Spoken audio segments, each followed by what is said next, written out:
नाज़रीन अस्सलाम वालेकुम, मैं हूँ इमरान वसीम। नाज़रीन आज 18 दिसंबर है, दिन है हफ्ते का और साल 2021। आज के प्रोग्राम में हम बात करेंगे कि वज़ीर आज़म इमरान ख़ान के ख़िलाफ़ मुमकिना तहरीक अदम एतमाद की सूरत में नए वज़ीर आज़म के लिए कौन से 3 नाम सामने आए हैं और इन 3 नामों में से कौन सा नाम सबसे ज़्यादा फेवरेट करार पाया है, उसकी वजह क्या है और फेवरेट करार पाने वाली उस शख्सियत को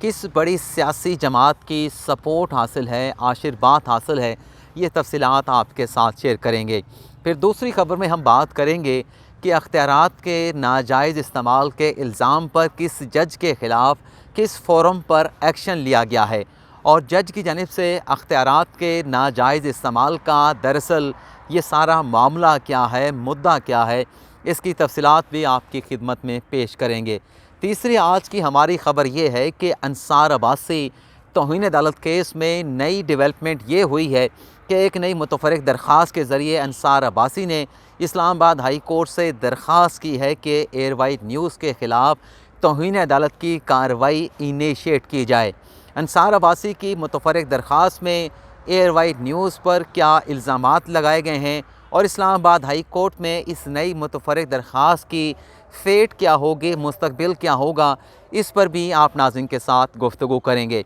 लेकिन आज की इन तीनों ख़बरों की तफसीलात में जाने से पहले शहर इक़्तिदार में नए चेयरमैन नैब के लिए कौन से नाम ज़ेरे गर्दिश हैं, इस मामले पर आप नाज़रीन को अपडेट करेंगे। नाज़रीन वज़ारत क़ानून की जानिब से नए चेयरमैन नैब की तैनाती से मुतल्लिक़ जो समरी सदर मुमलिकत आरिफ अलवी को भिजवाई गई थी, उस समरी के बाद सदर मुमलिकत आरिफ अलवी ने नए चेयरमैन नैब की तैनाती के मामले पर वज़ीर आज़म इमरान ख़ान और अपोजिशन लीडर मियाँ शहबाज शरीफ के साथ मुशावरत का बाकायदा आगाज़ किया जा चुका है और जो ख़त वज़ीर आज़म इमरान ख़ान को लिखा गया और जो ख़त अपोजिशन लीडर मियाँ शहबाज शरीफ को सदर मुमलिकत आरिफ अलवी की जानिब से लिखा गया, उन ख़तूत का जवाब ताहाल ना वज़ीर आज़म इमरान ख़ान की जानिब से दिया गया है और ना ही अपोजिशन लीडर मियाँ शहबाज शरीफ की जानिब से। इन ख़तूत के ज़रिए दोनों शख्सियात ने सदर मुमलिकत आरिफ अलवी को ये बताना है कि वो चेयरमैन नैब के तौर पर किस शख्सियत को देखना चाहते हैं, किस शख्सियत को नए चेयरमैन नैब के ओहदे पर तैनात कराने के ख्वाहिशमंद हैं। तो दोनों ख़तूत का जवाब आने से पहले शहर इक़्तिदार में कुछ नाम ज़ेरे गर्दिश हैं जिनसे मुतल्लिक़ बताया जा रहा है कि नए चेयरमैन नैब के लिए ये शख्सियात फेवरेट करार पाई हैं। एक शख्सियत का नाम है आज़म सलमान, जो कि साबिक़ ब्यूरोक्रेट हैं। ये आज़म सलमान साहब जो हैं वज़ीर आला पंजाब उस्मान बुज़दार के नीचे चीफ़ सेक्रेटरी के तौर पर खिदमात सर अंजाम दे चुके हैं। साबिक़ वज़ीर आला पंजाब शहबाज शरीफ के साथ भी काम कर चुके हैं और बताया जा रहा है कि आज़म सलमान साहब जो हैं, जो बड़े लोग हैं, बाअसर लोग हैं, उनके भी फेवरेट हैं और बताया जा रहा है कि नए चेयरमैन नैब के ओहदे के लिए आज़म सलमान साहब को सबसे ज़्यादा फेवरेट करार दिया गया है। दूसरा जो नाम शहर इक़्तिदार में ज़ेरे गर्दिश है वो सुप्रीम कोर्ट के हालिया रिटायर्ड होने वाले जज जस्टिस मुशीर आलम हैं, जिनसे मुतल्लिक़ बताया जा रहा है कि वो भी चेयरमैन नैब के ओहदे के लिए उन्हें कंसीडर किया जा रहा है, उनका नाम भी इस ओहदे के लिए ज़ेरे गर्दिश है। अगर जस्टिस मुशीर आलम की बात करें तो जस्टिस मुशीर आलम ने अपनी रिटायरमेंट के रोज़ जो है वो एक बड़ा फ़ैसला दिया था, जिसके ज़रिए 16,000 मुलाज़मीन अपने मुख्तलिफ़ महकमों से, मुख्तलिफ़ सरकारी इदारों से निकाल दिए गए थे, जिस पर गुज़िश्ता रोज़ सुप्रीम कोर्ट ने नज़रसानी के केस में दरख्वास्तों को तो मुस्तरद कर दिया था, लेकिन सो मोटो का अख्तियार इस्तेमाल करते हुए बरतरफ हुए मुलाज़मीन को बहाल कर दिया गया था। जस्टिस मुशीर आलम से मुतल्लिक़ बताया जा रहा है कि वो ऐसी शख्सियत हैं जिन्हें एक मुतवाज़न शख्सियत कहा जा सकता है और चेयरमैन नैब के लिए उन्हें एक सूटेबल शख्सियत करार दिया जा रहा है। लेकिन हतमी जो नाम है वो तभी सामने आएंगे जब वज़ीर आज़म इमरान ख़ान और अपोजिशन लीडर मियाँ शहबाज शरीफ को सदर साहब की जानिब से जो ख़त लिखे गए हैं, देखना ये होगा कि उन ख़तूत में किन शख्सियात का नाम जो है वो सामने आता है और वज़ीर आज़म इमरान ख़ान और अपोजिशन लीडर किस शख्स को चेयरमैन नैब बनाने के मामले पर सदर मुमलिकत आरिफ अलवी के साथ मुशावरत के इस अमल में इत्तफाक करते हैं। लेकिन बहरहाल ये दो नाम जो है शहर इक़्तिदार में गर्दिश कर रहे थे। इस हवाले से आप नाज़रीन को मैं आगाह करना चाह रहा था, अपडेट करना चाह रहा था। अब हम बात कर लेते हैं कि अंसार अब्बासी ने नई मुतफ़र्रिक़ दरख्वास्त जो इस्लामाबाद हाई कोर्ट में दायर की है, उसमें एयरवाई न्यूज़ पर अंसार अब्बासी ने किस किस्म के इल्ज़ामात लगाकर एयरवाई न्यूज़ के ख़िलाफ़ तौहीन अदालत की कार्रवाई इनिशिएट करने की दरख्वास्त की है। ये नाज़रीन 2 सफ़ात की मुतफ़र्रिक़ दरख्वास्त है, जिसमें अंसार अब्बासी ये कहते हैं कि 13 दिसंबर को जो तौहीन अदालत केस की आखिरी समाअत हुई, उस रोज़ की अदालती कार्रवाई को और जज के रिमार्क्स को एयरवाई न्यूज़ की जानिब से तरोड़ मरोड़ कर जो है वो रिपोर्ट किया गया। चीफ जस्टिस से मनसूब मेरे ख़िलाफ़ गलत रिमार्क्स चलाए गए, और ये भी अंसार अब्बासी कहते हैं कि जो रिमार्क्स निजी चैनल ने चलाए वो जज साहब की जानिब से कहे ही नहीं गए थे। एयरवाई न्यूज़ की गलत रिपोर्टिंग पर उनके ख़िलाफ़ तौहीन अदालत की तज़लील अमेज़ रिपोर्टिंग करने पर जो है वो तौहीन अदालत की कार्रवाई को इनिशिएट किया जाए। इस मुतफ़र्रिक़ दरख्वास्त के साथ जो एयरवाई न्यूज़ का जो एक स्क्रीन शॉट है, जिसमें कुछ एक रिमार्क्स जो हैं वो चीफ जस्टिस अहसन मिल्ला के साथ मंसूब करके चलाए गए, उसका स्क्रीन शॉट भी जो है वो मुतफ़र्रिक़ दरख्वास्त के साथ लफ़ किया गया है। और इस मामले के ऊपर जो इस्लामाबाद हाई कोर्ट के रिपोर्टर्स की जानिब से ट्वीट की गई थी, ख़ास तौर पर जो इस्लामाबाद हाई कोर्ट जो सहाफ़ियों की तंजीम है, उसके जो सदर हैं साकिब बशीर का जो ट्वीट है, उसे भी इस मुतफ़र्रिक़ दरख्वास्त में कोट किया गया है। लेकिन चूँकि अंसार अब्बासी साहब कहते हैं कि ये तौहीन अदालत का मामला है और इस रिमार्क्स को तरोड़ मरोड़ के रिपोर्ट करने से जो है वो तौहीन अदालत हुई है, मेरे साथ गलत रिमार्क्स मंसूब किए गए हैं, तो मामला तो अदालत और एयरवाई न्यूज़ का बनता है। बज़ाहिर तो इस दरख्वास्त की कोई फ़ेट नज़र नहीं आती, क्योंकि इस्लामाबाद हाई कोर्ट ने चंद रोज़ पहले इसी मामले पर एक प्रेस रिलीज़ जारी की थी, जो कि अमूमी नौयत की, जिसमें किसी भी चैनल के ऊपर किसी किस्म का इल्ज़ाम जो है वो नहीं लगाया गया था। लेकिन बहरहाल आइंदा जब इस केस की समाअत होगी तो देखना होगा कि आया कि इस्लामाबाद हाई कोर्ट के चीफ जस्टिस अंसार अब्बासी की इस मुतफ़र्रिक़ दरख्वास्त को किस तरीके से टेकअप करते हैं और इसका जायज़ा लेते हैं। लेकिन बज़ाहिर तो लग रहा है कि इस दरख्वास्त को अदालत की जानिब से जो है वो हो सकता है कि मामूली सरजनिश के ज़रिए एयरवाई न्यूज़ की सरजनिश करने के बाद इस दरख्वास्त को जो है वो ख़ारिज कर दिया जाए, क्योंकि जो press release Islamabad high court के रजिस्ट्रार की जानिब से जारी की जा चुकी है, उसमें ऑलरेडी ही तमाम चैनल को अदालती कार्रवाई को रिपोर्ट करने में जो है वो एहतियात बरतने की तनबीह की गई है, तलकीन की गई है। तीसरी जो आज की हमारी ख़बर है कि अख्तियारात के नाजायज़ इस्तेमाल पर किस जज के ख़िलाफ़ किस फोरम पर एक्शन लिया गया है और अख्तियारात के नाजायज़ इस्तेमाल का दरअसल ये मामला क्या है, इसकी तफसीलात आपके साथ शेयर कर लेते हैं। ये नाज़रीन एक्शन लिया गया इस्लामाबाद हाई कोर्ट के चीफ जस्टिस अहसन मिल्ला की जानिब से, और एक्शन हुआ है मातहत अदलिया की एक ख़ातून जज हैं, नईमा इफ़त इनका नाम है, और इन पे इल्ज़ाम ये लगाया गया है कि उन्होंने अख्तियारात का नाजायज़ इस्तेमाल करते हुए सरकारी घर जो कि वज़ारत ख़ारजा के एक ऑफ़िसर मोहम्मद फ़हीम जिनका नाम है, जिन्हें अलॉट किया गया था, अख्तियारात का इस्तेमाल करते हुए उस ऑफ़िसर के घर को खाली करा के उन्होंने अपनी सरकारी रिहाइशगाह बनवाई और उस घर को अपने नाम पर अलॉट कराया। ज़रा ये बताते हैं कि 1 नवंबर को ये जो घर है जो ख़ातून जज को अलॉट किया गया, 1 नवंबर 2021 को ये घर जो है वज़ारत ख़ारजा के पूल पर जो स्टेट ऑफिस है उसकी जानिब से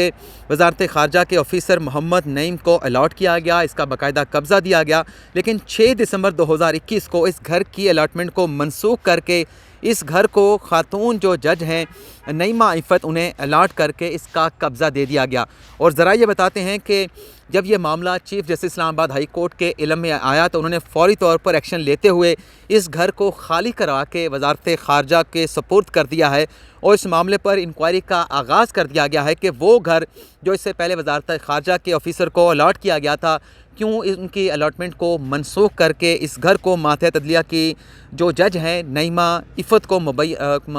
को जो है वो अलॉट किया गया है। तो मुबैना तौर पे ख़ातून जज पर इल्ज़ाम लगा है, जिस पर चीफ जस्टिस अहसन मिल्ला ने एक्शन लेते हुए, नोटिस लेते हुए बाकायदा कार्रवाई का आगाज़ कर दिया है, जो कि बड़ा एक अच्छा जेस्चर इस्लामाबाद हाई कोर्ट के चीफ जस्टिस की जानिब से अपनी मातहत अदलिया में मुबैना तौर पर ख़ातून जज के अख्तियारात के नाजायज़ इस्तेमाल पर लिया गया है। और नाज़रीन, इस्लामाबाद हाई कोर्ट में अगर हम सरकारी घरों की बात करें तो 17 से 18 जो है वो सरकारी घर हैं, लेकिन लाखों में सरकारी मुलाजमीन हैं जो इस इंतज़ार में रहते हैं कि कब कोई सरकारी घर خالی ہوگا اور وہ خالی کیا گھر جو ہے وہ انہیں الاٹ کیا جائے گا۔ تو سرکاری گھروں کی بہت زیادہ اسلام آباد ہائی کورٹ میں کمی دیکھنے کو ملتی ہے، اور اس میں پھر یہ بھی دیکھا جاتا ہے کہ جس بھی سرکاری آفیسر کا بس چلتا ہے وہ اپنا اثر و رسوخ استعمال کر کے جو ہے وہ سرکاری مکان جو ہے وہ الاٹ کرانے کی کوشش کرتا ہے، اور اس طریقے سے ایک دوسرے سے آگے بڑھ کر جلد از جلد جو ہے وہ مکانوں کی الاٹمنٹ حاصل کرنے کی کوشش کی جاتی ہے۔ لیکن بہرحال اس پر ایکشن لے لیا گیا ہے۔ اب دیکھتے ہیں کہ جو انکوائری ہوتی ہے اس میں کیا حقائق جو ہے اس اختیارات کے ناجائز استعمال کے معاملے پر سامنے آتے ہیں۔ جہاں تک تحریک عدم اعتماد کا معاملہ ہے، جیسا کہ ہم نے آپ کو ایک ویلاگ میں بتایا تھا کہ نواز شریف نے اس بات کا گرین سگنل دے دیا ہے کہ عمران خان کے خلاف تحریک عدم اعتماد لائی جائے، لیکن ڈیڈ لاک کس معاملے پر ہے یہ بھی آپ کو ہم بتا چکے ہیں۔ لیکن وزیر اعظم کے حوالے سے کیونکہ گرین سگنل آ چکا ہے، چاہے ڈیڈ لاک موجود ہے، تو نواز شریف کی جانب سے ایک نام دیا گیا ہے کہ خیبر پختونخوا کے جو وفاقی منسٹر ہیں عمران خان کے خلاف تحریک عدم اعتماد کو کامیاب بنانے کے بعد اس منسٹر کو جو ہے وہ وزیر اعظم بنوایا جائے، اور اس منسٹر کا تعلق جو ہے وہ پاکستان تحریک انصاف سے ہے، اور وہ کوئی اور نہیں، سابق وزیر اعلیٰ پرویز خٹک صاحب ہیں۔ ویسے جو خبر ہمارے پاس تھی اس میں تو نام نہیں بتایا گیا، لیکن معلوم ہے ہمارے ذرائع نے بھی بتایا ہے کہ وہ نام، وہ شخصیت، وہ وفاقی وزیر پرویز خٹک صاحب ہیں، اور نواز شریف کی جانب سے ان کا نام اس لیے دیا گیا ہے، انہیں سپورٹ اس لیے کیا جا رہا ہے کہ جب پرویز خٹک صاحب وزیر اعلیٰ بنیں گے تو خیبر پختونخوا کی حکومت کو ڈی سٹیبلائز کرنے میں جو کردار پرویز خٹک ادا کر سکتے ہیں وہ کوئی دوسرا پی ٹی آئی کا بندہ ادا نہیں کر سکتا، کیونکہ نواز شریف فوری طور پہ پورے ملک میں عام انتخابات چاہتے ہیں، قومی اسمبلی کے انتخابات چاہتے ہیں، کے پی اسمبلی کے چاہتے ہیں، پنجاب اسمبلی کے چاہتے ہیں، بلوچستان میں بھی اگر اسٹیبلشمنٹ ساتھ ہو جائے تو اس حکومت کو بھی ڈی سٹیبلائز کرنا کوئی اتنا جو ہے وہ کوئی بس مسئلہ نہیں ہے۔ آپ کے سامنے پچھلے دنوں جب وزیر اعلیٰ جو اپنا بلوچستان تھے جام کمال، انہیں کس طریقے سے تبدیل کر کے بزنجر صاحب کو جو ہے وزیر اعلیٰ بنایا گیا، تو فوکس کیا گیا ہے نواز شریف کی جانب سے کہ پرویز خٹک وہ شخصیت ہو سکتے ہیں کہ اگر انہیں کچھ مدت کے لیے وزیر اعلیٰ بنوا دیا جائے تو نہ صرف وہ قومی اسمبلی کو تحلیل کر دیں گے بلکہ کے پی حکومت کو بھی ڈی اسٹیبلائز کر کے وہاں پر بھی اسے تحلیل کرانے میں اپنا کردار ادا کر سکتے ہیں۔ لیکن اسٹیبلشمنٹ کی جانب سے یا پاکستان پیپلز پارٹی کی جانب سے یہی کہا جا رہا ہے کہ جسے بھی آپ نے وزیر اعظم بنانا ہے آپ تحریک عدم اعتماد پر اتفاق کر لیں، لیکن موجودہ جو ٹینیور ہے وہ 5 سال کا پورا ہونا چاہیے۔ تو اس بات پر ڈیڈ لاک تاحال موجود ہے، لیکن نواز شریف بھی اپنی جگہ پر بضد ہیں کہ فوری طور پر ملک کے جو مسائل ہیں اس کا حل یہ ہے کہ ملک میں جو ہے وہ نئے انتخابات کروائے جائیں۔ اچھا، باقی کے جو 2 نام ہیں وہ پہلے بھی ہم سنتے رہے ہیں۔ اس حوالے سے فیصل واڑا صاحب کا بھی ایک سٹیٹمنٹ جو ہے وہ چند روز پہلے جو ہے وہ میڈیا پر سامنے آیا تھا، جس میں فیصل واڑا صاحب نے کہا تھا کہ وزیر اعظم بننے کا شوق رکھنے والے 2 سے 3 وزیر منافق ہو سکتے ہیں۔ منافق وزراء میں سے ایک وزیر تو تیسرے نمبر پر آ گیا ہے۔ وہ تیسرے نمبر والا وزیر کون ہے؟ غالباً ان کا جو اشارہ ہے فیصل واڑا صاحب کا وہ جنوبی پنجاب کی طرف تھا، اور مزید ان کا یہ بھی کہنا تھا کہ وزیر اعظم کو بھی ان منافق وزراء کا اچھی طرح سے علم ہے، اور میں بھی انہیں کچھ نام دے چکا ہوں۔ یہ ناظرین وہ 3 وزراء کے نام ہیں جن کی طرف فیصل واڑا صاحب اشارہ کر رہے ہیں، جن سے متعلق ایک پچھلے سال ایک خبر جو ہے وہ سہیل وڑائی صاحب نے تھی جس میں ان کا یہ کہنا تھا کہ عمران خان کو ہٹا کر 3 پاکستان تحریک انصاف کے سینئر رہنماؤں کے انٹرویو کیے گئے ہیں، ان کے نام کو کنسیڈر کیا گیا ہے، جس میں ایک اسد عمر کا نام بتایا گیا تھا، دوسرا شاہ محمود قریشی کا بتایا گیا تھا، اور تیسرا جو نام تھا وہ پرویز خٹک کا تھا۔ تو غالباً یہ امکان جو ہے نام جو ہے تینوں یہی ہو سکتے ہیں، اسد عمر کا ہو سکتا ہے، پرویز اپنا جو شاہ محمود قریشی صاحب کا ہو سکتا ہے، پرویز خٹک کا ہو سکتا ہے، لیکن یہ سارے قیافے ہیں، اندازے ہیں، یہ اسپیکولیشن ہے کہ اس طرح سے کر لیا جائے، یہ ساری پلاننگ کی جا رہی ہے، سوچ بچار کی جا رہی ہے، لیکن حتمی طور پہ ابھی کوئی ایسی چیز کنکریٹ یا ٹھوس شکل میں موجود نہیں کہ آیا کہ کب جو ہے وہ اپوزیشن کی تمام سیاسی جماعتیں مل کے عمران خان کے خلاف جو ہے وہ تحریک عدم اعتماد لے کر آئیں گی۔ اور یہ جو ساری جنگ ہے، یہ جو ساری پلاننگ کی جا رہی ہے، اس کا مقصد ایک ہی ہے کہ نومبر 2022 سے پہلے یا تو اس سسٹم کو تبدیل کیا جائے، عمران خان کو ہٹایا جائے، نیا وزیر اعظم لایا جائے، ملک میں نئے انتخابات کروائے جائیں، یا پھر نومبر 2020 سے پہلے کسی بڑی شخصیت کو تھینکس کا، شکریہ کا لیٹر دے کر جو ہے وہ رخصت کر دیا جائے، وہ شخصیت کون ہے، کس کی جانب جو ہے وہ لوگ اشارہ کرتے ہیں، وہ آپ سمجھ سکتے ہیں کہ ایک ہی شخصیت سے جو ہے وہ اپوزیشن کی تمام سیاسی جماعتوں کا اختلاف ہے، جس پر پچھلے اکتوبر میں عمران خان صاحب نے جو ہے وہ سٹینڈ لیا تھا، انہیں روکنے کی کوشش کی تھی، لیکن بعد ازاں ایک نئے شخص نے، ایک نئے آفیسر نے کراچی سے آ کر ان کے جو ذمہ داریاں تھیں، جو منصب تھا، اسے سنبھال لیا تھا۔ تو یہ ساری تفصیلات آپ کے ساتھ ہم شیئر کرنا چاہ رہے تھے۔ امید کرتے ہیں کہ آپ کو آج کا ہمارا ویلاگ پسند آیا ہوگا۔ آپ کے فیڈ بیک کا انتظار رہے گا۔ اللہ تعالیٰ آپ کا حامی و ناصر ہو، دعا میں یاد رکھیے گا۔ اللہ حافظ۔